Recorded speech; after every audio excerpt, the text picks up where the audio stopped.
Last lecture में जो हमने कवर किया था कि how to cover octahedral void and tetrahedral void, दोनों में हमें दो अलग अलग टाइप ऑफ स्ट्रक्चर्स आए थे और दोनों की पैकिंग की इफिशियंसी 74% थी। वहां हम लोग लिखना भूल गए थे, आप जाकर वहां नोट करेंगे कि दोनों पैकिंग की इफिशियंसी 74% थी। इफिशियंसी कैसे निकालते हैं वो आपको आने वाले लेक्चर में मैं अच्छे से बताऊंगा। उसके पहले हमारा आज का टॉपिक है location of tetrahedral void and octahedral wide.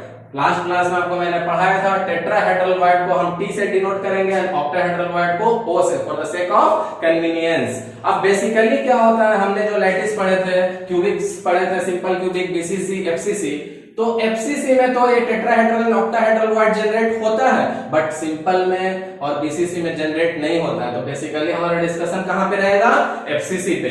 अब सबसे पहले इस टॉपिक में जाने के पहले हम ये चीज जानेंगे कि हाउ ये सब वाइड कैसे जनरेट होते हैं, हाउ इट गेट जनरेट, ये जनरेट है, हाउ इट गेट जनरेटेड, आखिर वाइड्स कैसे जनरेट होते हैं। तो आज हम थोड़ा ज्यादा तेजी में पढ़ेंगे क्योंकि लास्ट क्लास में हमने डिटेल्स में पढ़ा था, आपको रिवीजन कराना यहाँ जरूरी है क्योंकि इस टॉपिक आज बहुत जरूरत है।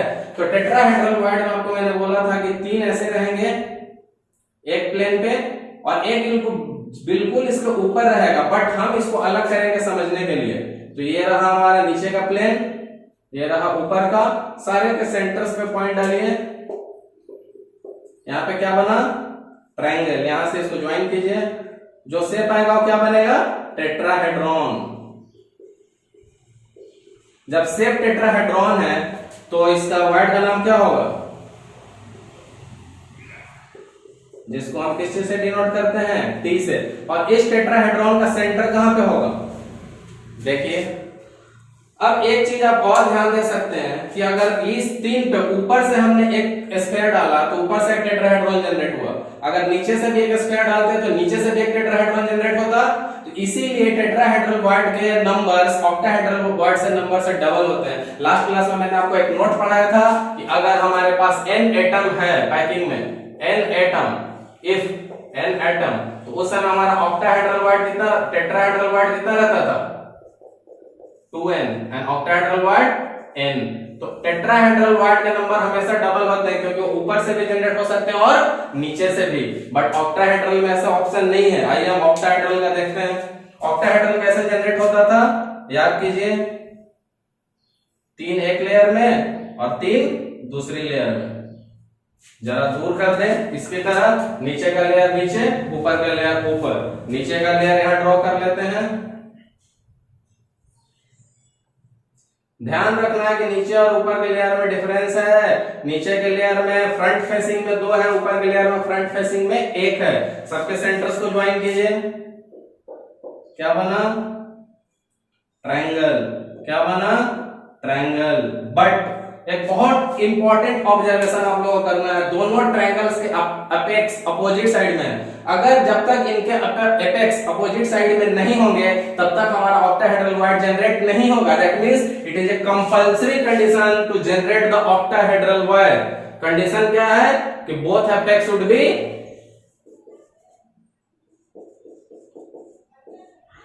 अपोजिट ओरिएंटेशन होना चाहिए दोनों एपेक्स का। क्लियर। अब जब ये आपको क्लियर हो चुका है तो हम इसमें ड्रॉ करके आपको दिखा देंगे कि ये कैसे ऑक्टाहेड्रल बनाता है। देखिए 1 2, अब इसको डॉटेड फॉर्म में लीजिए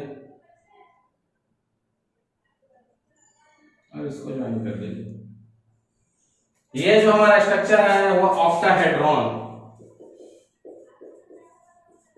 और जब स्ट्रक्चर ऑक्टाहेड्रॉन होगा तो वाइड को क्या बोलेंगे, और डेनोट किस चीज से करेंगे। अब इस ऑक्टाहेड्रल का सेंटर कहां होगा, इनके बीच में होगा। अब यहां से देखिए 3 ऊपर 3 नीचे, इसमें 3 नीचे 1 ऊपर। इस वाइड में कोई आके रहेगा तो कितने लोगों को टच करेगा, कोई भी एटम अगर टेट्राहेड्रल वाइड में आके रहे तो कितने एटम को टच करेगा, 1 2 3 4, 3 नीचे से और 1 ऊपर से। बट ऑक्टा के केस में कितने लोगों को टच करेगा, 1 2 3 नीचे और सिमिलर 3 ऊपर। बट 3 नीचे जो है फ्रंट फेसिंग 2 है, 1 पीछे, जो 3 ऊपर है फ्रंट फेसिंग 1 और 2 पीछे। तो 3 नीचे का और 3 ऊपर का कोई बीच में रहेगा तो 3 नीचे और 3 ऊपर के टच में रहेगा, तो कोऑर्डिनेशन नंबर कितना हो जाएगा इसका, 6। अब यहां से एक इंपॉर्टेंट क्वेश्चन जो आपको जेईई में और नीट में अक्सर आता है, लिमिटिंग रेडियस रेशियो। कहने का मतलब अगर क्वेश्चन को चेंज करके पैटर्न आएगा कि कोई अगर दूसरा एटम इस वॉइड में आके रहना चाहे विदाउट डिस्टर्बिंग दिस एटम्स, तो उसका साइज क्या होगा। तो उसके लिए हम पढ़ते हैं रेडियस रेशियो। उसके लिए हम क्या पढ़ते हैं, radius ratio. Radius ratio R A क्या है और आरसी क्या है, तो लिख लीजिए R A equal to radius of anion and R C equal to radius of cation. अगर ये रेशियो हम डाल दिए तो उस रेशियो के साइज को जो एटम फॉलो करेगा वो आके आराम से इस वॉइड में रह लेगा विदाउट डिस्टर्बिंग अदर्स। तो ये क्या वैल्यू आएगी 0.225, मिनिमम वैल्यू होगी। ये वैल्यू क्या होगी, मिनिमम। अगर इतना वैल्यू को आप सेटिस्फाई कर लेंगे तो आप आके यहां पे रह सकते हैं। इसको बोलते हैं लिमिटिंग रेडियस रेशियो, लिख लीजिए।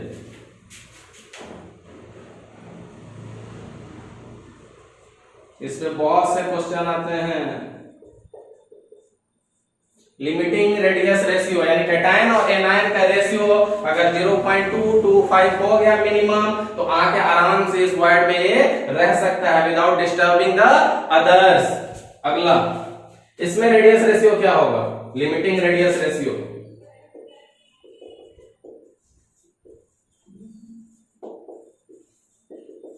That is R C by R A 0.414। ये भी मिनिमम वैल्यू है। 0.414 के वैल्यू की कोई भी अगर ये रेशियो सेटिस्फाई करे कोई एटम कैटायन का एनायन, तो आके ऑक्टाहेड्रल वॉइड में विदाउट डिस्टर्बिंग अदर एटम्स वहां पे रह सकता है। इसमें बहुत सारे क्वेश्चन आते हैं, आपको इसको ध्यान रखना बहुत जरूरी है। चलिए तो एक बार और क्विक रिवीजन कि पहले हमें आज का टॉपिक है location of tetrahedral void and octahedral void. But before इसमें टेट्राहेड्रल और ऑक्टाहेड्रल वॉइड जो हम ढूंढ रहे हैं वो कहां ढूंढेंगे, only in the FCC because they do not generate in the simple cubic and BCC. तो जितनी भी बातें आगे आज हम करेंगे, हर बार जो बातें होंगी एफसीसी की, और एफसीसी में नंबर ऑफ एटम्स कितने होते हैं, एफसीसी में नंबर ऑफ एटम्स जानना है तो फेस की value 1/2, effective total 6 face, corners के 1/8, टोटल 8, यहां से 3 यहां से 1, टोटल कितना हो जाएगा 4। तो आज जो भी एफसीसी की बात होगी, एन की वैल्यू, इफेक्टिव एन की वैल्यू होगी वो कितनी होगी 4। अब हमने लास्ट क्लास में एक नोट पढ़ा था कि जो n की वैल्यू होती है टेट्राहेड्रल वॉइड उससे डबल और ऑक्टा उसके इक्वल होता है। तो इस हिसाब से अगर एफसीसी 4 है तो टेट्राहेड्रल वॉइड कितने होने चाहिए, अगर हमारा एफसीसी एटम में हमारा n इक्वल टू 4 है तो हमारा n, सिंस एफसीसी में n इक्वल टू 4 है तो हमारा ऑक्टा टेट्राहेड्रल वॉइड क्या हो गया 2n। 2n का मतलब 2 into 4 इक्वल टू 8। तो टोटल कितने वॉइड जनरेट होंगे टेट्रा के 8, बट ऑक्टा के कितने जनरेट होंगे उतने ही जितने नंबर ऑफ, देखिए सिंस एफसीसी में n कितना आता है 4, इसलिए ऑक्टाहेड्रल कितना होगा n के बराबर 4। तो टेट्राहेड्रल जो वॉइड जनरेट हुआ 8 और ऑक्टाहेड्रल जो वॉइड जनरेट हुआ 4। आप इस पॉइंट को नोट डाउन कर लीजिए।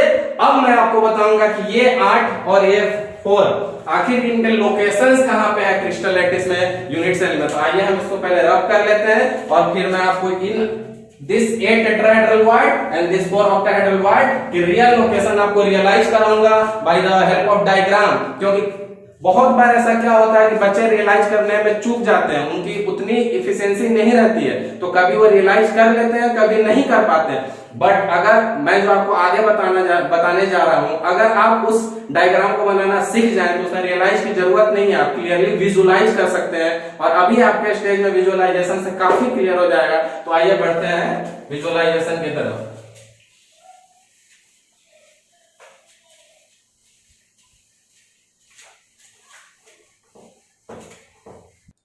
चलिए अब हम समझते हैं अपना topic location of the tetrahedral void and octahedral void एक एक करके। तो पहले इधर लिख लीजिए location of tetrahedral void, T for tetrahedral void. और मैंने क्लियर कहा शुरू से कि हम लोग जो ये कर रहे हैं सब कुछ एफसीसी में कर रहे हैं, क्योंकि बीसीसी में और सिंपल क्यूबिक में ऑक्टाहेड्रल वॉइड जनरेट नहीं होते हैं। तो किस चीज में करेंगे, इन एफसीसी। और दूसरा क्या रहेगा हमारा location of octahedral void in FCC. चलिए तो अब इसको समझने के लिए सबसे पहले हमको एक एफसीसी ड्रॉ करना होगा। सबसे पहले हमें क्या करना होगा, एक एफसीसी, ध्यान से समझिएगा, लोकेशन ऑफ टेट्राहेड्रल वाइड एक एफसीसी बताना है। एफसीसी को ध्यान से समझिएगा, मैं उसको समझाऊंगा, लोकेशन दिखाऊंगा, विजुअलाइज कराऊंगा, ड्रॉ करूंगा और फिर वेरीफाई करवाऊंगा आपको फार्मूला से। तो आप बहुत ध्यान से देखिए, ये हमारा एफसीसी, पहले एक एफसीसी ड्रॉ कर लीजिए अच्छा सा।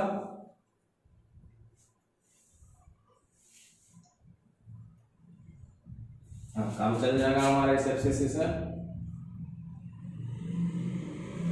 ये क्यू हो गया हमारा, क्यू हो गया हमारा। अब हमको ध्यान क्या देना है, हमें जनरेट करना है टेट्राहेड्रल वाइड। जो मैं आपको बार बार बोलता हूं कि टेट्राहेड्रल वाइड जनरेट होता है तीन, एक प्लेन पे, एक ऊपर के प्लेन से। एक प्लेन वाले तीन लेंगे, देखिए अलग कलर से ले लेता हूं। देखिए लेफ्ट वन पे, लेफ्ट साइड से अपर वन, फिर पीछे वाला बैक वन। अब जरा अपने ध्यान से देखेंगे तो आपका ये वाला ट्रायंगल जनरेट हो चुका है। देखिए रेड से अगर आपको दिखने में दिक्कत है,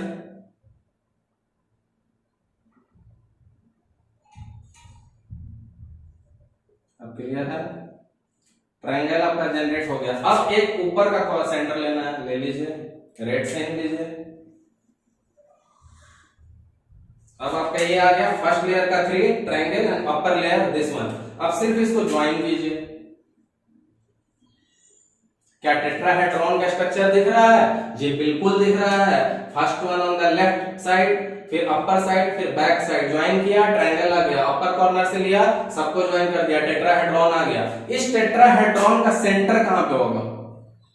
बहुत ध्यान से देखेंगे तो इस टेट्राहेड्रॉन का सेंटर बॉडी डायगोनल पे होगा। Centre of the tetrahedron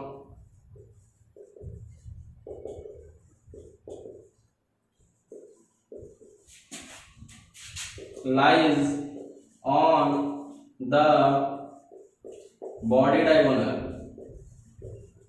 of cube. Body diagonal ये है, जैसे ऊपर से बना है बिल्कुल नीचे से भी एक और डायग्राम बनेगा। देखिए यहां पे हमने लेफ्ट अप बैक लिया, अब लेफ्ट की जगह राइट, अप की जगह डाउन, बैक की जगह फ्रंट। इन तीन फेस को कवर करके हमारा ट्रायंगल बन जाएगा। बन गया ट्रायंगल। थोड़ा ध्यान से देखिएगा, और ये कॉर्नर ले लेंगे तो फोर्थ वन आ जाएगा आउट ऑफ द प्लेन। ये तीनों एक प्लेन में, ये अलग प्लेन में, सिर्फ ज्वाइन कर लीजिए। इस टेट्राहेड्रॉन का भी सेंटर कहां लाई करेगा? बॉडी डायगोनल पे। तो हम इजीली कह सकते हैं कि एक बॉडी डायगोनल पे कितने लोग लाई करेंगे?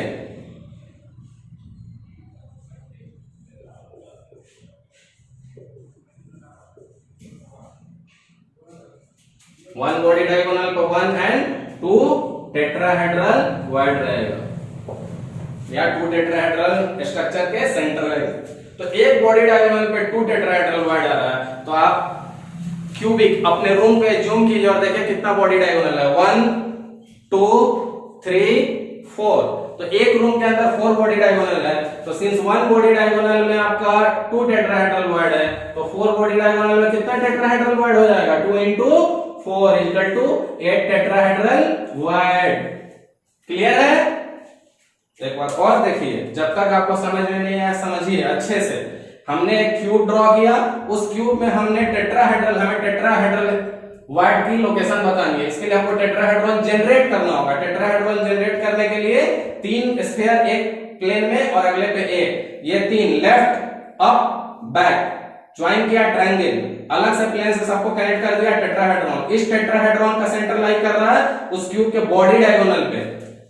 सेम चीज नीचे से 3, अब लेफ्ट अप डाउन की जगह पे राइट डाउन एंड फ्रंट, और सबको ज्वाइन किया ट्रायंगल, अप वाले से सबको, डाउन वाले से सबको कनेक्ट कर दिए टेट्राहेड्रॉन। इस टेट्राहेड्रॉन का भी सेंटर कहां पे लाई कर रहा है? सेम बॉडी डायगोनल पे। तो एक बॉडी डायगोनल पे 2 टेट्राहेड्रल वाइड है, तो एक क्यूब में 4 बॉडी डायगोनल होते हैं, तो टोटल टेट्राहेड्रल वाइड 8। ये मैंने आपको स्ट्रक्चर से समझाया। थोड़ी देर पहले मैंने आपको एक फार्मूला बताया था कि if if n atom in crystal या पैकिंग, तो टेट्राहेड्रल बॉन्ड कितना होता था 2n। तो 2n, अब कौन सा एटम, पैकिंग कौन सी थी FCC, FCC में n की वैल्यू निकालिए। FCC में n की क्या वैल्यू होगी, FCC में n की वैल्यू 4 होती है।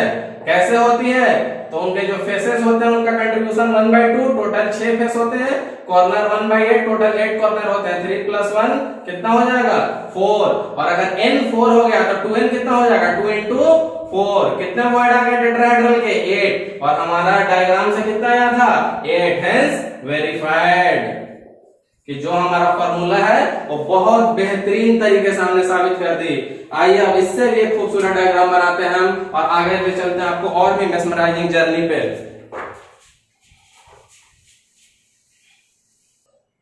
तो अब हम अपना शुरू करते हैं अगला topic, location of octahedral void in FCC। अभी हमने क्या किया था, लोकेशन ऑफ टेट्राहेड्रल वॉइड, जो मैंने आपको बहुत अच्छे से समझाया। अब चलेंगे हम location of octahedral void in FCC। Octahedral void भी बनाना किसमें, FCC में। जब हमने टेट्रा बनाया था तो पहले FCC, फिर उसका लोकेशन आपको दिखाया था। तो अब ऑक्टा भी बनाने के लिए हमें सबसे पहले क्या बनाना होगा, एक FCC। तो एक पहले FCC बना लेते हैं।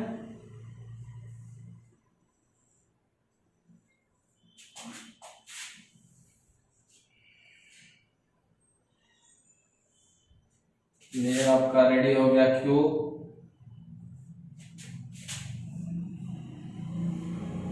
ठीक ठाक है, आपका क्यूब रेडी हो गया। अब ऑक्टा जानने के पहले आप जानिए ऑक्टा होता कैसा है। पहले एक स्क्वायर प्लेन होता है 4 पॉइंट को मिलकर, 4 पॉइंट से मिलकर एक स्क्वायर, और एक अप एक डाउन। इसको 1 2 3 एंड 4, 1 2 3 एंड 4 कनेक्शंस होते हैं। तो टोटली पॉइंट कितने हैं काउंट कीजिए, ऑक्टा से कंफ्यूज नहीं होना। 8 1 2 3 4, ये 4 मिलकर क्या बना रहा है आपका स्क्वायर प्लेन, और एक अप और एक डाउन। ये 5th पॉइंट स्क्वायर प्लेन के चारों पे जाएगा, और ये 6 पॉइंट स्क्वायर प्लेन के चारों पे जाएंगे। ठीक है, अब जरा इसको यहां पे समझें। तो हमारा मेन चीज क्या है, पहले हमें एक स्क्वायर प्लेन बनाना है। अब मैं आपको बहुत सारे क्यूब नहीं बना पाऊंगा बोर्ड पे, आप थोड़ा एज्यूम करेंगे, हमें जो जो जरूरत है हम वो लेंगे। तो सबसे पहला पॉइंट लेंगे हम अपने एजेस पे। पहला एज के एक कॉर्नर पे, एक टर्मिनल पे, और उसी एज के दूसरे टर्मिनल पे। कितना पॉइंट हो गया हमारा 2। हमें ये स्क्वायर क्रिएट करना है, स्क्वायर प्लेन ये क्रिएट करना है। तो एक पॉइंट तो हम यहां ले लेंगे सेंटर पे, और बिल्कुल ऐसे ही क्यूबिक लैटिस इधर होगी। इस चारों पॉइंट को कनेक्ट कीजिए।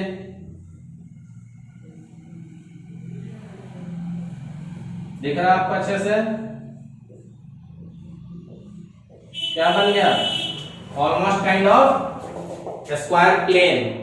अब स्क्वायर प्लेन बनने से काम नहीं होगा। स्क्वायर प्लेन के मैंने क्या बोला था, एक पॉइंट ऊपर एक नीचे, first second third fourth, first second third fourth, ऐसे कनेक्शन करना है। तो देखिए पहला पॉइंट हम कहां लेंगे, इस साइड लेफ्ट साइड के सेंटर पे,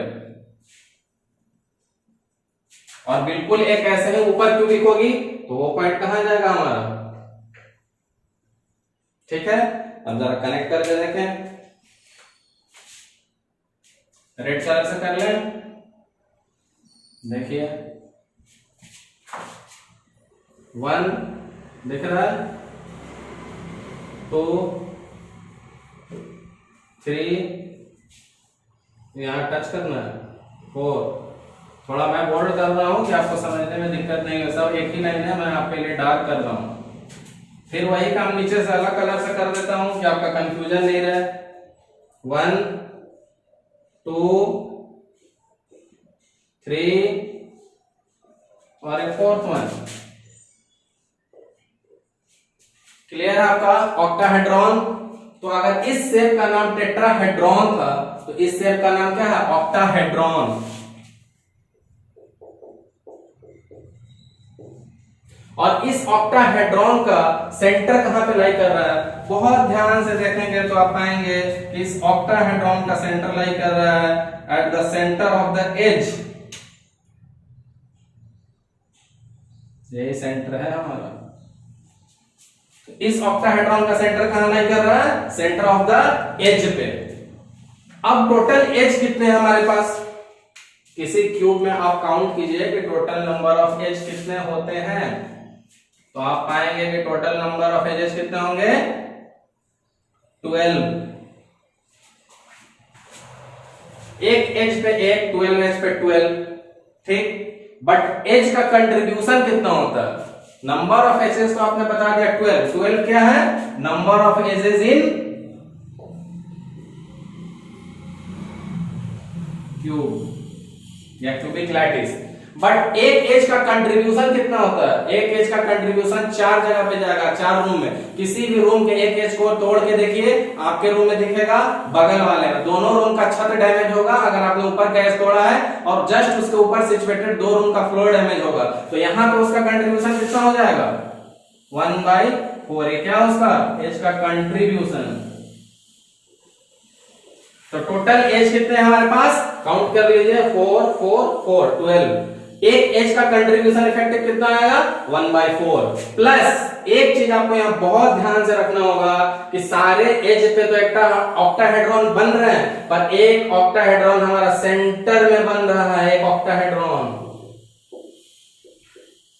एक ऑक्टाहेड्रॉन बॉडी के अंदर बन रहा है। और किसी भी बॉडी के अंदर जो चीज अवेलेबल होती है, प्रेजेंट होती है, उसके कंट्रीब्यूशन सिर्फ और सिर्फ एक उसी क्यूब में काउंट होता है। तो यहाँ पे 12/4 = 3 + 1, ओवरऑल कंट्रीब्यूशन कितना हो गया 4। अब जैसे हमें टेट्राहेड्रल वायड में टोटल 8 आया था और हमने उसको वेरीफाई किया था अपने फार्मूला से, इन द सिमिलर फैशन इस 4 को हम वेरीफाई करेंगे अपने फार्मूला से। तो हमारा फार्मूला क्या कहता है कि अगर FCC है तो जितने n एटम होते हैं तो टेट्राहेड्रल 2n होता है, और ऑक्टाहेड्रल किसके बराबर होते हैं n, और FCC का n कितना होता है, FCC में n कितने होते हैं 4, तो ऑक्टाहेड्रल वायड कितने हो जाएंगे 4। तो आप देख लीजिए स्ट्रक्चर से भी 4 मिला और फार्मूला से भी।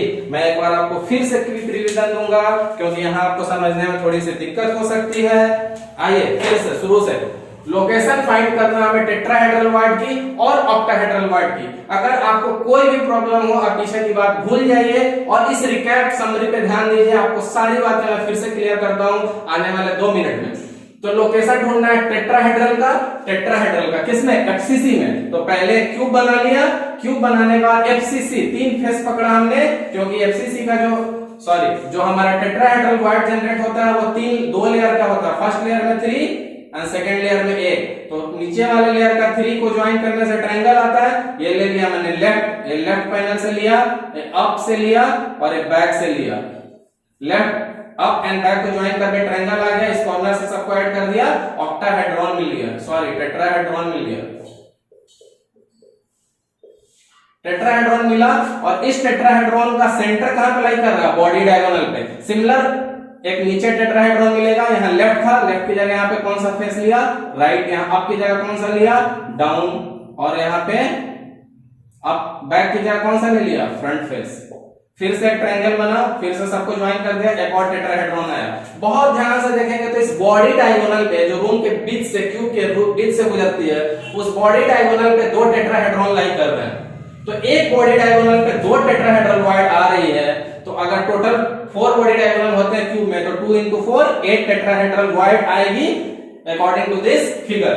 बट हमारे पास एक फार्मूला भी था कि if n atoms in a packing tetrahedral void = 2n, number of tetrahedral void = 2n। तो FCC में कितने होते हैं n, FCC में 1/2 कंट्रीब्यूशन होता है फेस का, टोटल 6 फेस, 1/8 कंट्रीब्यूशन कॉर्नर से, टोटल 8 कॉर्नर, 3 + 1 4। तो n की वैल्यू 4 मिल गई, तो टेट्राहेड्रल वायड = 2 × 4 8। तो फार्मूला से भी 8 वायड और स्ट्रक्चर से भी 8 वायड, टेट्राहेड्रल वायड बिल्कुल क्लियर हो गया कि total number of tetrahedral wide in A cube = 8। अब हम आएंगे ऑक्टाहेड्रल। ऑक्टाहेड्रल भी हमें FCC में बनाना है, FCC के लिए हम एक क्यूब बना लेंगे। अब हमें ऑक्टा चाहिए, ऑक्टा के लिए मैं बार-बार बोल रहा हूं, कंफ्यूज होकर 8 पॉइंट लेने की जरूरत नहीं है। ऑक्टा के लिए हमें पहले एक स्क्वायर प्लेन बना लेना है, एक ऊपर एक नीचे, सारे पॉइंट से कनेक्ट कर दीजिए, आपका काम हो जाएगा।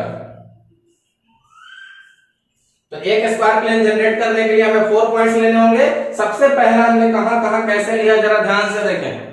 सबसे पहले हमने पकड़ लिया एज के कॉर्नर्स को, बोथ टर्मिनल सेम एज के, एक लेफ्ट पे अप वाले पे, तीसरा एक राइट पे जो इधर क्यूब होगा। टोटल को ज्वाइन कर दिया, क्या बन गया हमारा स्क्वायर प्लेन, एक ऊपर एक नीचे, नीचे किस फेस पे है, लेफ्ट फेस पे, और एक बिल्कुल ऊपर एक और क्यूब होगा। इस पॉइंट से चारों को मैंने इस रेड डॉटेड से किया सेट, इसको आप कंफ्यूज नहीं करेंगे, सब मिलके एक लाइन है, दूसरी लाइन है, तीसरी लाइन है, चौथी, सिमिलर फैशन 1 2 3 एंड 4, 1 2 3 4। तो अब जरा ध्यान से देखेंगे कि इस ऑक्टाहेड्रॉन जो स्ट्रक्चर आया है इसका सेंटर कहां पे लाई कर रहा है, तो सेंटर एग्जैक्टली लाई कर रहा है at the edge of cube. कहां पे लाई कर रहा है, सेंटर ऑफ द एज पे। ऑक्टाहेड्रॉन का सेंटर कहां पे आ रहा है, सेंटर ऑफ एज पे। एज कितने होते हैं हमारे पास है क्यूब में, 12। एक एज का एक्चुअल कंट्रीब्यूशन कितना होता है, 1/4, क्योंकि एक एज इन्वॉल्व होता है 4 क्यूब में, तो एक क्यूब में 1/4, तो यहां से हमारा आंसर आएगा 3। बट एक चीज हमें इंपॉर्टेंट ध्यान रखना है कि एक ऑक्टाहेड्रॉन सिर्फ हमारे बॉडी के अंदर भी डेवलप होता है, और जो चीजें क्यूब के बॉडी के अंदर में रहती है उसका कंट्रीब्यूशन 1 होता है। तो 12 into 1/4 प्लस 1, इफेक्टिवली आंसर कितना आएगा, 4। अब हम इसको इसकी तरह वेरीफाई करेंगे, यहाँ भी एफसीसी है इसकी तरह, तो नंबर ऑफ n क्या है, 4, और n 4 होता है तो ऑक्टाहेड्रल वर्ड उसके इक्वल होता है, तो फार्मूला से भी ऑक्टाहेड्रल वर्ड 4 और हमारे स्ट्रक्चर से भी 4, दोनों क्या हो गया, वेरीफाइड। तो आई होप कि आप लोग ये लेक्चर अच्छे से समझ गए होंगे, और ये समझाने में मैंने बहुत मेहनत की। आप खुद से इस डायग्राम को बनाइए, समझने की कोशिश कीजिए, कुछ कंफ्यूजन रहे तो एनसीईआरटी बुक को एक बार फॉलो कीजिए, और कोई भी डाउट रहे तो मुझे कमेंट कीजिए, मैं आपको उसका आंसर बताऊंगा।